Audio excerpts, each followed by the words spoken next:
nandito na naman po tayo. Kumbaga na-share na naman po tayo ng blessing ng ating mahal na Panginoon.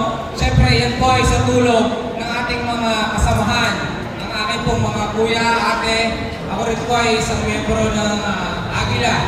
Siyempre, natutuwa po ako sa pangunguna po ng Dasmariñas City Eagles Club ay nagkaroon po tayo ng community service na ginawa po dito sa ating barangay mismo at lubos po ang nagpapasalamat at napili po nila ang ating mahal na barangay. Ano po? Kung kaya kasama po ang iba't ibang Eagles Club ng Cavite, ako po ay lubos na nagpapasalamat lalo na po sa 2 taon na nag-push po talaga na para magkaroon tayo ng medical vision dito po sa ating barangay. Yan po ay sa pangunguna ni Kuya Bonse. Palakpakan naman po natin sila. At ni Ate Nick Noku. Yan.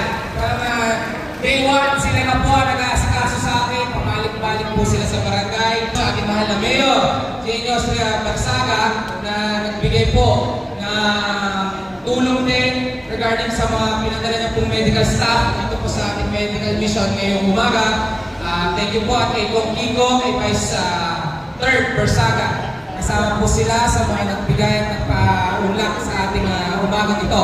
Kasama po ang ating pamunan ng buong barangay Purol Main. Ako po ay lubos na nagpapasalamat muli sa Dasmariñas City Eagles Club, sa iba't ibang mga Eagles Club ng Cavite.